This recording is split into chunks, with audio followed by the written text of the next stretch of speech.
The wind had teeth and it was chewing on my bones. I was 14 years old maybe, and I'd been alone for what felt like a lifetime. Alone except for the tiny warm bundle clutched inside my coat. Her name was Lily. I'd given her that name myself, whispered into a scrap of blanket as her mother drew her last breath in the wreckage of a wagon. We were tucked into a hollow between two ancient pines, the snow piling up around us like a cold white tomb. The last of the salted jerky was gone. The silence of the forest was a heavy thing, broken only by the shivering of my own body and the soft, sleeping breaths of the baby. Then I heard it, a sound that cut through the wind, a deep, rhythmic thump.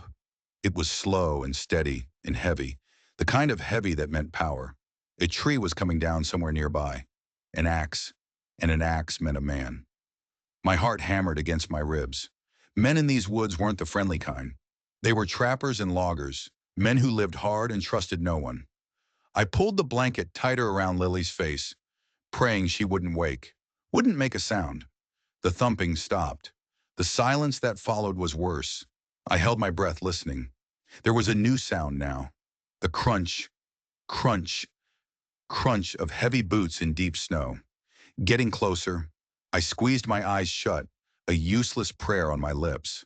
Don't see us. Just walk on by. The crunching stopped right in front of my hollow. I could feel a shadow fall over me, blocking out the pale winter light. I had no choice. I looked up. He was a giant, taller and wider than any man I'd ever seen. A thick, dark beard covered most of his face, dusted with snow. A heavy wool coat was pulled tight around a chest as broad as a barrel. In one massive, gloved hand, he held an axe. It wasn't resting on his shoulder like a tool. He held it down at his side, like a weapon. He stared down at me.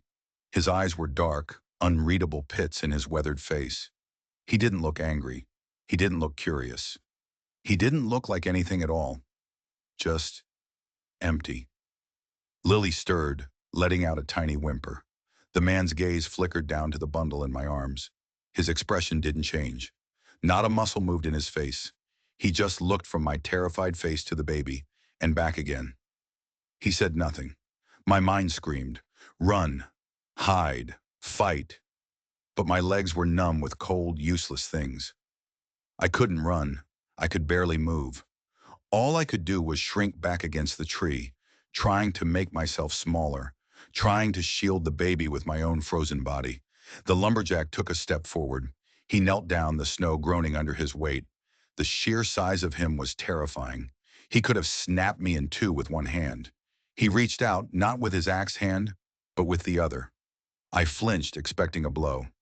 But he didn't touch me. He just pointed a thick finger at the baby. Then he looked me straight in the eye, still silent. The question was plain, though. What is this? I couldn't speak. Fear had stolen my voice. I just shook my head, clutching Lily so tight she started to fuss. The man sighed, a plume of white vapor erupting from behind his beard. He stood up slowly. He looked around the desolate woods, then back down at us. It felt like he was judging us, deciding if we were worth the trouble. I thought he was going to leave, turn his back and walk away, leaving us to the cold. Part of me prayed for it. Another part knew it was a death sentence. He didn't walk away. He took another step closer, planting his huge boots right at the edge of my miserable shelter. He leaned his axe against the pine tree. Then, before I could process what was happening, he bent down low. He didn't reach for the baby. He didn't reach for me.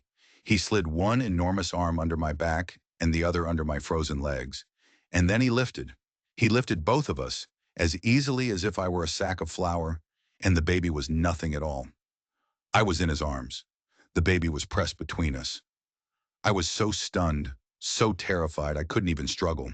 He just held us there for a second, then turned and began to walk. He said nothing. He just carried us both into the white, silent woods.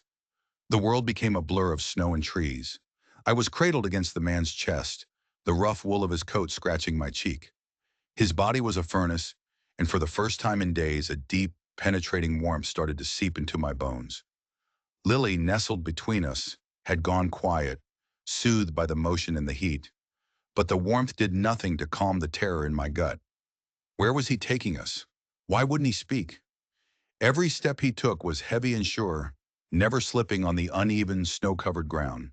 He moved like a creature born of this forest, a silent bear of a man who had claimed us for reasons I couldn't begin to fathom.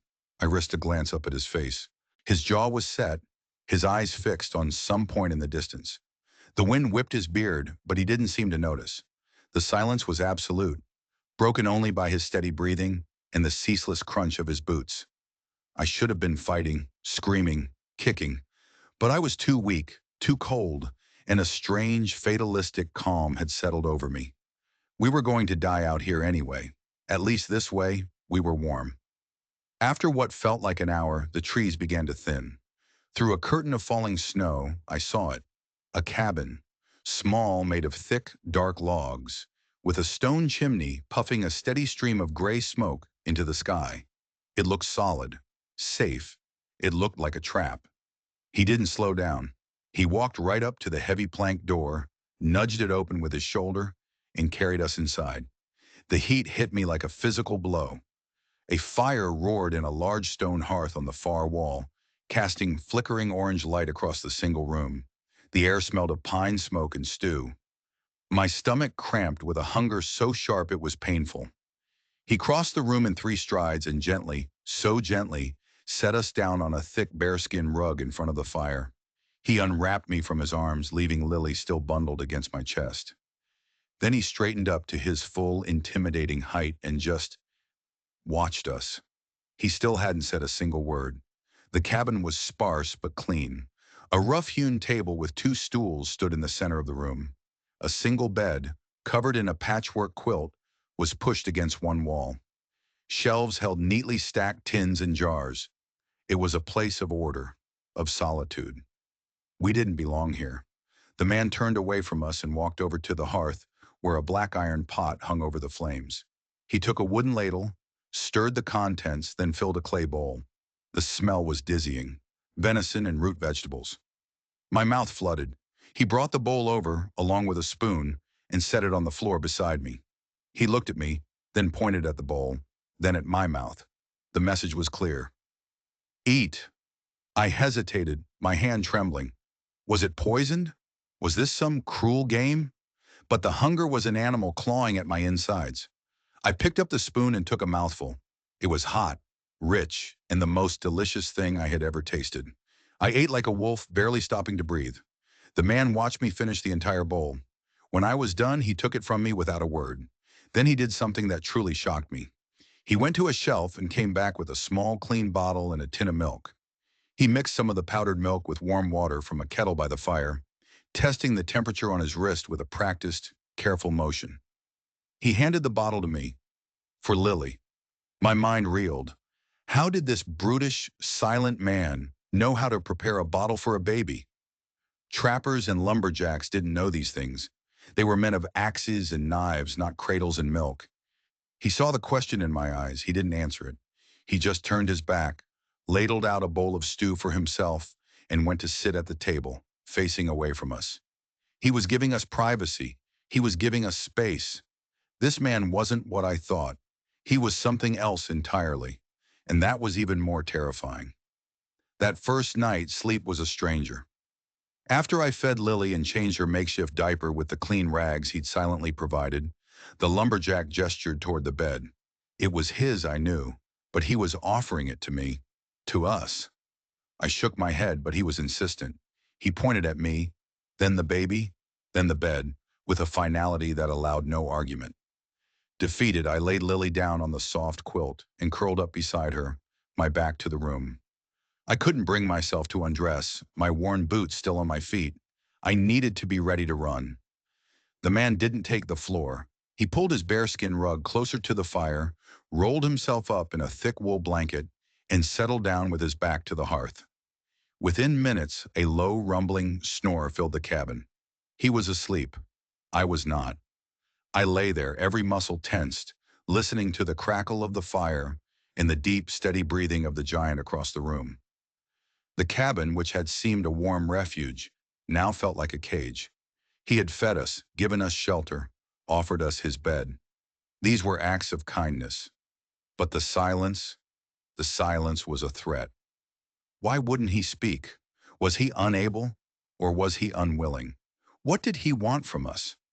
A boy and a baby were no use to a man like him. We were just mouths to feed, a burden. People didn't take on burdens for no reason. The questions circled in my head like vultures.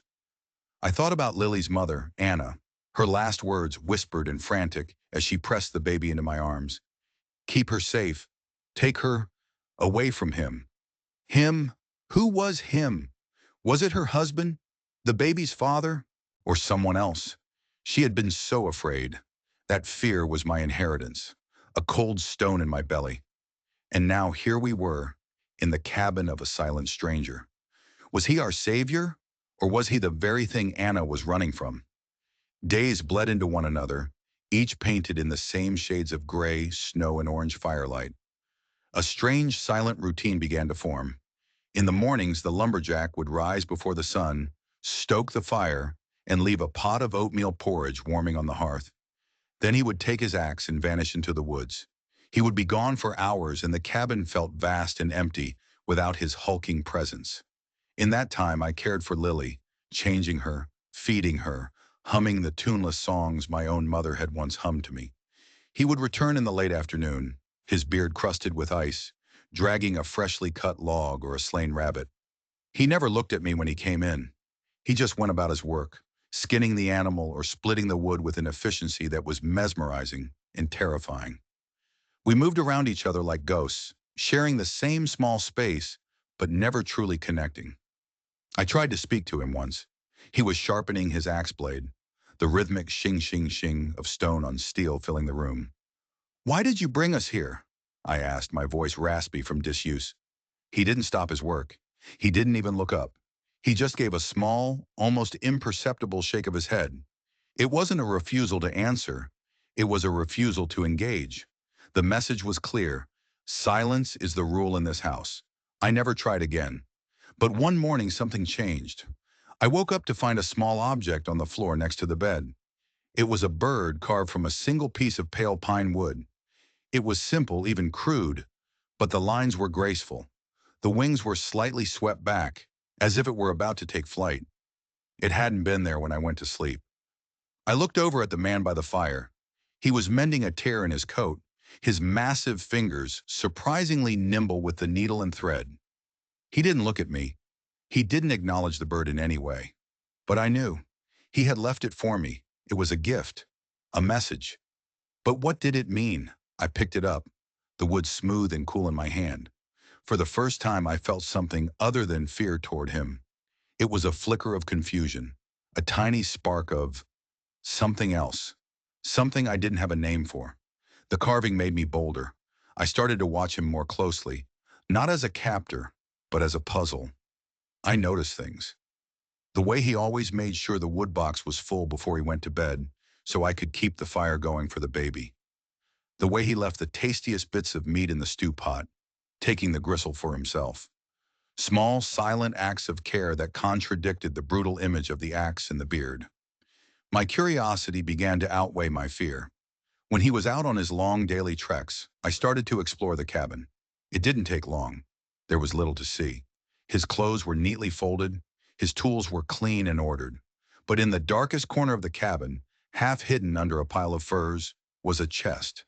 A heavy, iron-banded chest with a large rusted lock. My heart quickened.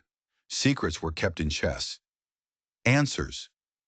It was locked tight. I pushed at it, but it was too heavy to move. I ran my fingers over the cold iron, feeling the deep scratches in the wood. What was inside? Gold from some forgotten robbery? The belongings of a previous victim? The chest became an obsession.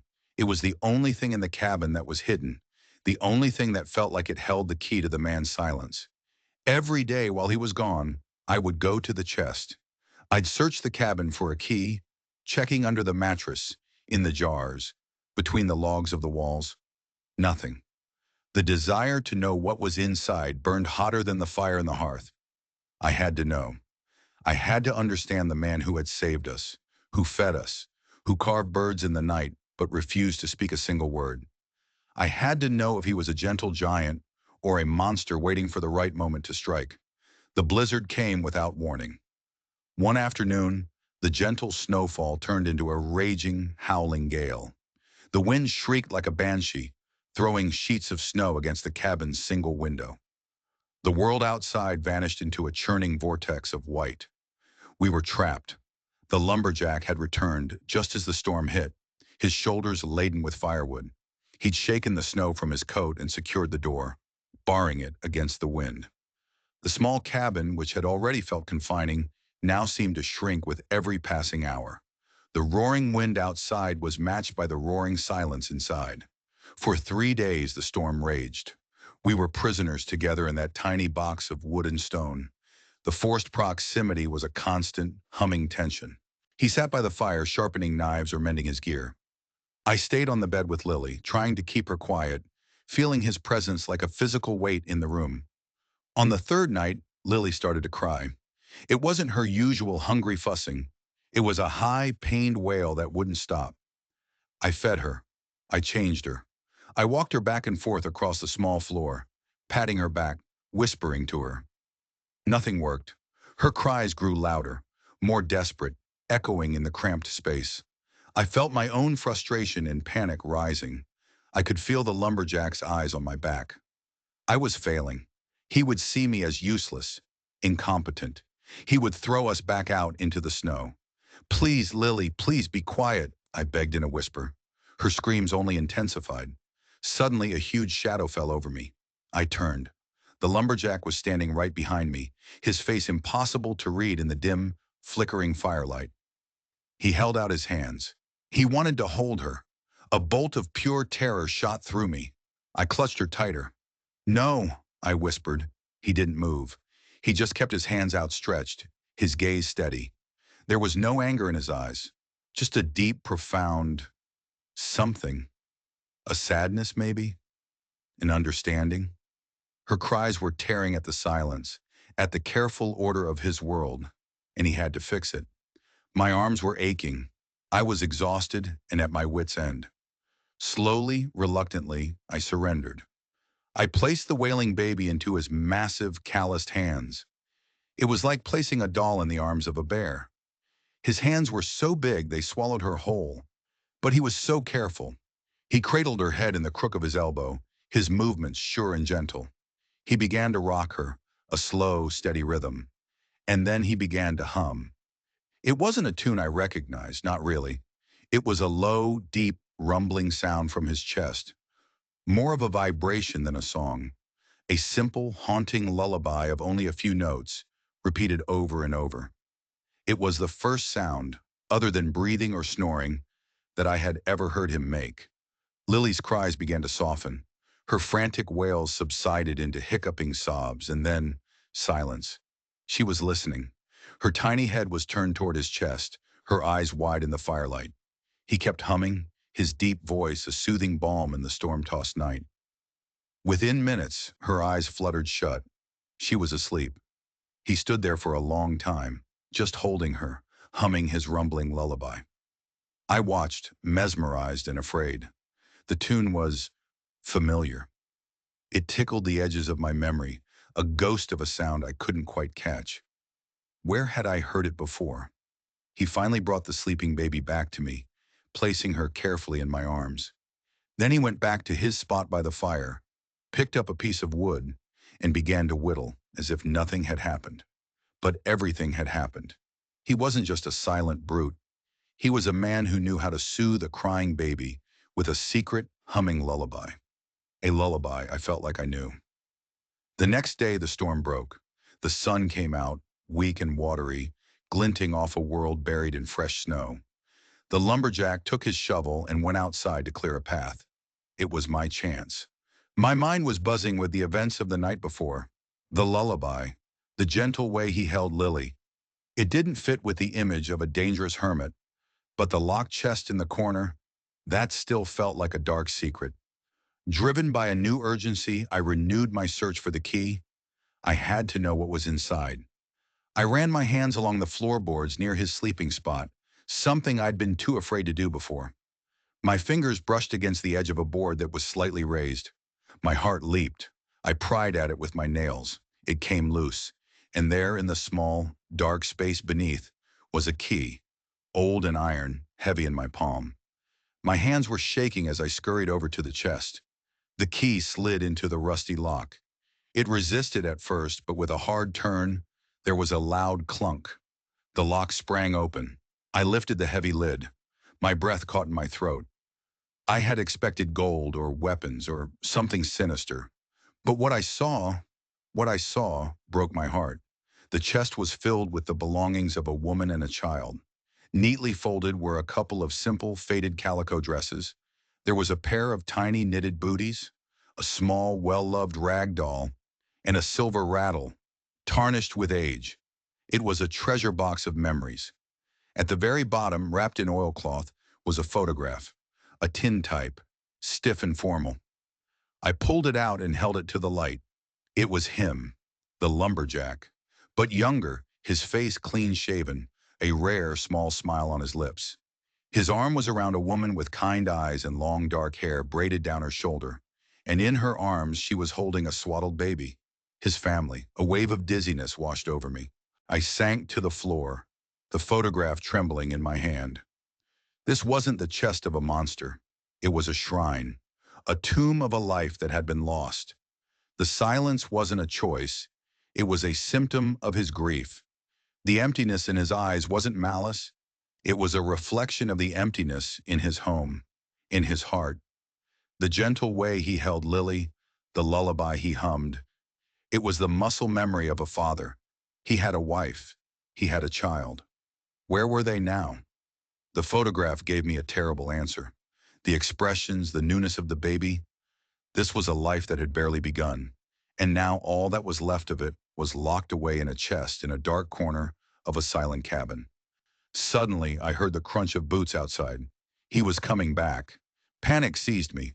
I shoved the photograph and the other items back into the chest, slammed the lid, and locked it. I slid the key back under the loose floorboard just as the cabin door creaked open. He came in, stamping the snow from his boots. He glanced at me, huddled on the bed, my face pale. I must have looked terrified. He probably thought I was still afraid of him. He didn't know that my fear had been replaced by something far more powerful. A deep, aching sorrow for this broken, silent man. And a terrible, crushing guilt for ever having doubted him. I wasn't his prisoner. I was his guest. And Lily.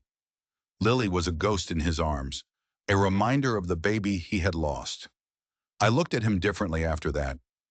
When he sat by the fire, I no longer saw a captor. I saw a lonely man, lost in his memories. When he provided food, it wasn't a transaction. It was a duty he couldn't shake, the instinct of a husband and father who had no one left to provide for. I started to help. I didn't wait for him to gesture. I swept the floor with a crude broom. I fetched water from the hole he kept open in the frozen creek. I learned to knead the dense, heavy dough he made for bread. We still didn't speak, but we worked together. A silent understanding began to grow between us. We were two broken people and a baby, surviving together at the top of the world. The peace, fragile as it was, lasted for another week. Then one afternoon, I saw him freeze. He was standing by the window, looking out at the clearing. His whole body went rigid, his posture changing from weary solitude to that of a cornered animal. He grabbed his axe from its spot by the door. I rushed to the window to see what he saw. A man on a dark horse was riding into the clearing. He wore a long black coat and a wide-brimmed hat. Pinned to his chest, glinting in the cold sunlight, was a sheriff's star. The lumberjack didn't hesitate. He moved to the door and stood in front of it, his legs braced, the axe held loose and ready in his hand. He was blocking the way. He was a mountain of a man guarding his cave, guarding us.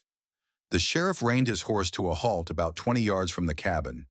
He had a hard, clean-shaven face and eyes that looked like chips of ice. He didn't seem intimidated by the giant blocking his path. "Silas!" The sheriff's voice boomed, sharp and clear in the cold air. So the giant had a name. Silas. "Don't be a fool. I know you're in there, and I know who you've got with you." Silas didn't move. He didn't speak. He just stood there, the axe a silent promise of violence. The sheriff swung down from his horse. "I'm Sheriff Blackwood. A report's been filed down in the valley. A boy, run away from the orphanage, matching your description. He looked past Silas, trying to peer into the cabin, his eyes landing on me as I shrank back from the window. And he's wanted for kidnapping. My blood ran cold. Kidnapping? He stole a baby, Blackwood continued, his voice hardening. The infant daughter of the Miller family, wealthiest folks in the county. They're offering a mighty reward for her safe return and a hangman's rope for the boy who took her. He was talking about me. He was talking about Lily. It was a lie, a vicious lie. I hadn't stolen Lily. I had found her. Her mother gave her to me. But who would believe an orphan boy over the richest family in the valley? I looked at Silas. His back was to me, a wall of wool and muscle. This was the test. He had taken us in, cared for us. But would he believe the law over the boy he'd found in the snow? He had every reason to hand me over. It was the sensible thing to do, the safe thing to do. Sheriff Blackwood took a step forward. Silas, I'm only going to say this once. Step aside and give me the boy and the child. You've got no part in this. Silas stood his ground. He didn't move a muscle. Blackwood's hand drifted down to the pistol holstered at his hip. Don't make me use this, Silas. We all know you're just a broken-down mute living on the edge of the world. You want to throw your life away for a thieving orphan? Silas slowly lifted his head. He looked straight at the sheriff. And then he did something I never expected. He shook his head. A single, deliberate, defiant no. A stunned silence hung in the air. The sheriff's face hardened into a mask of cold fury. He had been challenged. He had been denied. Have it your way, Blackwood snarled. But I'll be back. And when I come back, I'm bringing enough men to burn this cabin to the ground with you in it.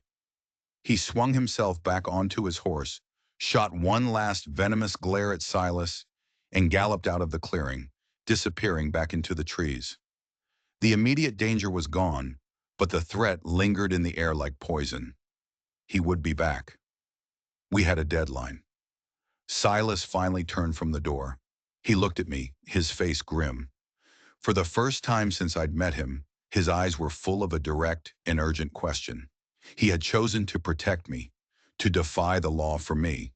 Now he needed to know if he had chosen a liar and a thief. He needed to know the truth. The truth was all I had left. But how could I tell him? I couldn't speak his language of silence, and he couldn't speak mine. He seemed to understand. He took a piece of charcoal from the hearth and gestured to the smooth, flat stones of the floor. He was giving me a way to talk. My hands shook, but I took the charcoal. I knelt on the cold stone and began to draw. I was never good at drawing, but desperation was a sharp teacher. I drew a road, a wagon, its wheel broken, lying on its side in the snow. I drew a stick figure of a woman, lying next to it, and I drew a smaller figure, me, finding her. I drew myself taking the bundled baby from her arms. I looked up at Silas. He was watching my every stroke, his brow furrowed in concentration. Then I tried to write her words, the last words she ever spoke. Take her away from him. I circled the word him 3 times. Silas stared at the crude drawings and the shaky letters on the floor. He knelt down beside me, his presence immense. He looked from the drawing of the woman to the sleeping baby on the bed. He seemed to be connecting dots I couldn't see. He reached out and took the charcoal from my hand. He wiped a section of the floor clean with his sleeve. Then, in slow, careful block letters, he wrote 2 words. My Anna. My breath hitched. Anna, the name I had heard in a dying whisper. He knew her. I pointed at the drawing of the woman on the ground, then pointed at his writing. I looked at him, my eyes wide with a question. He nodded slowly. A deep, profound sadness filled his face. He pointed to the locked chest in the corner, then back at his writing. He was telling me the woman in the photograph was the same woman I had found in the snow, his wife. The pieces began to fall into place with dizzying speed. The way he cared for Lily, the familiarity of the lullaby. It was the same tune Anna had been faintly humming as she lay dying. She had been trying to soothe her baby, even at the end. This meant... I looked at Silas, then at Lily, asleep and peaceful on the bed. The truth was a physical shock, a jolt that ran through my entire body. Lily wasn't a stolen baby. She wasn't some rich man's daughter. She was his. Silas was her father. He saw the realization dawning on my face. A single tear traced a path through the grime on his cheek and disappeared into his thick beard. He picked up the charcoal again, his hand no longer steady. He began to write, the words clumsy and urgent, pouring out the story he had held inside for so long. He told me about the accident, a logging mishap years ago. A falling tree had crushed his throat, taking his voice but sparing his life. He wrote that Anna had loved him anyway, that they had been happy. They had their baby, their little Lily, but his silence had worn on her, or so he thought. He couldn't tell her stories, couldn't sing to their child except for his low hum. He became a ghost in his own home. One day he came back from trapping, and they were gone. Anna and the baby. Vanished. There was no note, no explanation. He thought she had left him because he was broken, a silent failure of a husband and father. He had spent months searching, following cold trails and whispers, never giving up hope that he would find them. He had found her in a way. I had led him to the end of her story. I looked at the words on the floor, then at the words I had written. Away from him. It didn't make any sense. If Silas was her loving husband, the father of her child, why was she running? Why did she tell me to take Lily away from him? Was she running from Silas? Had he been lying in his clumsy script? Was he not a grieving husband but a monster she was trying to escape? The fear I thought I'd buried came rushing back, cold and sharp. But the look on his face, it was pure, unadulterated anguish. This was not the face of a liar. It was the face of a man whose world had been shattered twice. Once when he lost his family, and again now, learning how his wife had died. Before we could try to make sense of the tangled mess, a sound from outside cut through our silent conversation. The thud of horse hooves, many of them. Sheriff Blackwood was back, and he had kept his promise. He wasn't alone. Panic erupted in the small cabin. Silas was on his feet in an instant. He moved with a speed that defied his size. He kicked aside the bearskin rug, revealing a handle set flush with the floorboards. He pulled it, and a section of the floor lifted up, revealing a small, dark cellar below. A root cellar. He pointed at me. Then the baby, then the hole. Hide. I didn't argue. I scooped up the sleeping Lily and scrambled down the short ladder into the cool, earthy dark. Before he closed the hatch, Silas leaned down. He pressed something cold and metallic into my hand. It was the silver rattle from the chest. Then he looked at me, his eyes filled with a terrible final resolve. He placed his hand over his heart, then pointed at Lily. A father's promise. He was going to protect his daughter no matter the cost. He closed the hatch, plunging me into darkness. The world above disappeared, replaced by the sound of heavy boots moving across the floorboards, the scrape of the bar locking the door, and then silence. A tense, waiting silence. Muffled voices came from outside. Blackwood was shouting, "Silas, we know you're in there. Open this door or we'll break it down." I clutched Lily tight, my hand over her mouth to stifle any sound she might make. I could hear the men outside, their numbers giving them courage. They were shouting threats. Then came the splintering crash of an axe against the door. They were coming in. I huddled in the dark, my heart pounding a frantic rhythm against my ribs. I could hear them smashing the door to pieces. Then, the sounds of a struggle, a heavy thud, a grunt of pain, the clash of men fighting. Silas was fighting them, one man against many. A new voice rose above the chaos, sharp and arrogant. "Find the baby. Search this whole shack. She has to be here." I recognized that voice. It was deeper, older than the sheriff's. It was a voice of wealth and power. The man shouted again, his voice filled with a strange, possessive rage. "That lumberjack filth has my daughter. Find her." My daughter? The words sent a chill down my spine. That wasn't the sheriff. Who was this man claiming Lily was his? I remembered the lie Blackwood told. He'd said I'd stolen the baby from the Miller family. This must be Mr. Miller. Why was he so certain Lily was his child? My fingers tightened around the silver rattle Silas had given me. It felt solid, real in the terrifying darkness. I ran my thumb over its surface, feeling the intricate engravings. I'd seen a letter on it before, when I'd found it in the chest. A tiny, elegant A for Anna. But now my thumb traced another shape on the other side. It wasn't a letter. It was a design. A small, stylized carving. A bird of prey, a hawk maybe, with its wings spread wide. A family crest. My mind flashed back to the clearing, to Sheriff Blackwood on his horse. I'd seen that same design somewhere before. It was a fleeting image, but now it came back sharp and clear. It had been tooled into the leather of his saddlebag. The exact same hawk. The sheriff worked for the Millers. That wasn't a surprise, but for his gear to bear their family crest, that meant he wasn't just on their payroll. He was one of them, or a sworn man, bound to their service. And then, with the force of a physical blow, the final, terrible piece of the puzzle slammed into place. Anna's last words. Take her. Away from him. She wasn't talking about Silas. She wasn't running from her silent, gentle husband. She was running from someone else. Someone with power. Someone who thought he owned her and her child. Mr. Miller, her own father. The man upstairs shouting about his daughter wasn't talking about his grandchild. He was claiming Lily as his own. He was a rich, controlling man who never approved of his daughter marrying a poor, mute lumberjack. He had probably tried to force her to come home. When she refused, he had sent his man, Blackwood, to bring her back. They had been hunting her. The broken wagon. It wasn't an accident. They must have found her on the road. They tried to take her, and in the struggle, the wagon had crashed.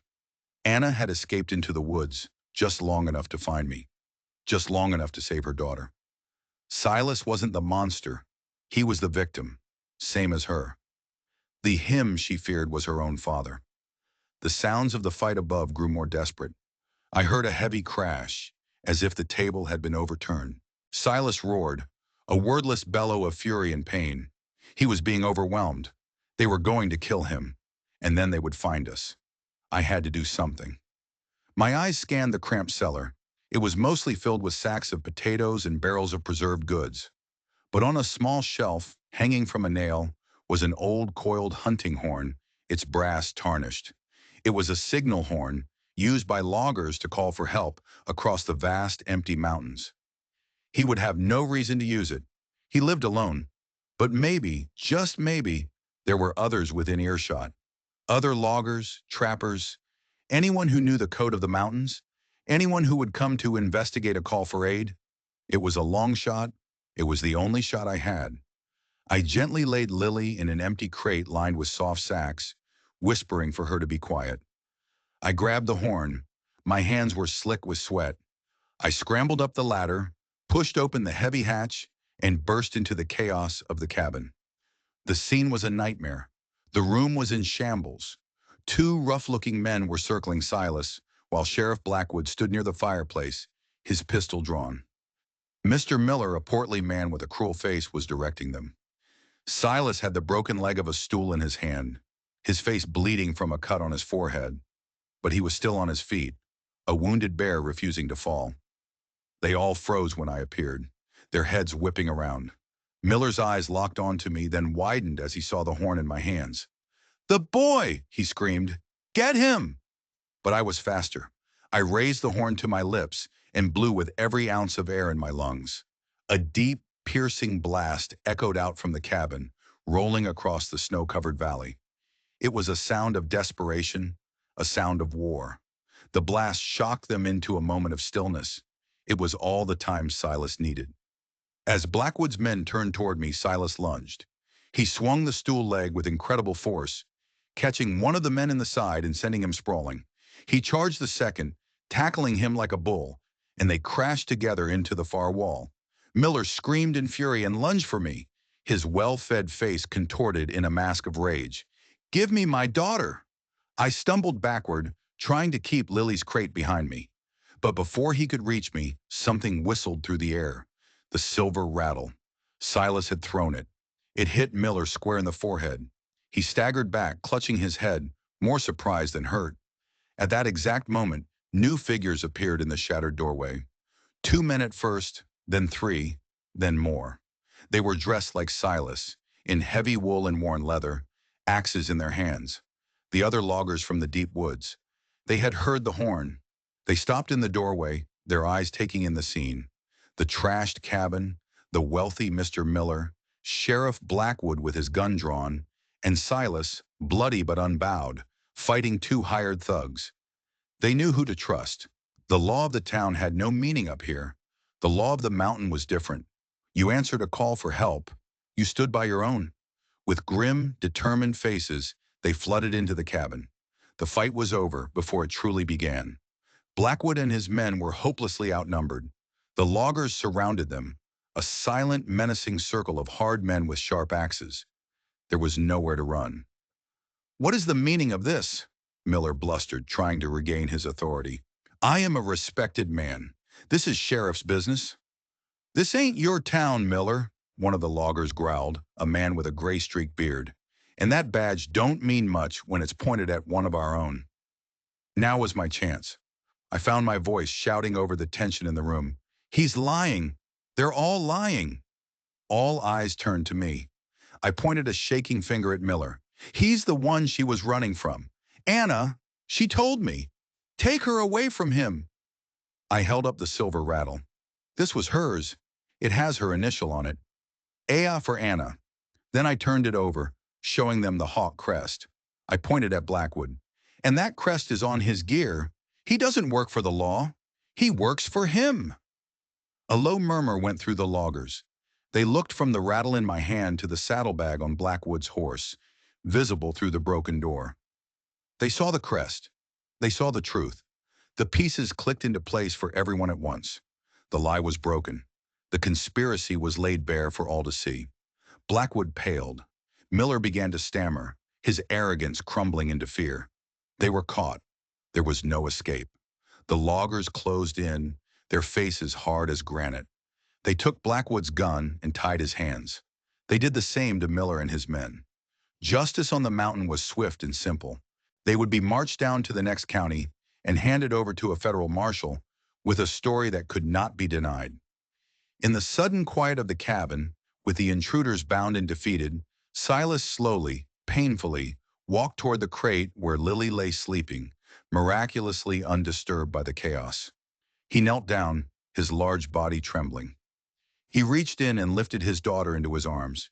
He held her to his chest, burying his face in her blanket, and his broad shoulders began to shake. A deep, silent sob racked his entire body. He had his daughter back. He had his Lily. After a long moment, he looked up at me. His eyes, for the first time, were not empty. They were full of a gratitude so profound it needed no words. He reached out his free hand and placed it on my shoulder, his grip firm and steady. It wasn't a gesture of thanks. It was a gesture of belonging. The snows have long since melted and returned again. The cabin is no longer silent. It's filled with Lily's gurgles and soon her laughter. She is a happy child, doted on by a father who speaks with his hands and his heart. Silas and I have our own language now. A mix of gestures, knowing glances, and words I write for him on a small slate he keeps by the fire. He carves for us. He carved a hawk for Lily, so she would remember her mother's strength, and he carved a small, simple bird for me, its wings spread, as if it has finally found a place to land. I have a home. He has his family. Together, we found our voices in the silence. If you enjoyed this story, don't forget to subscribe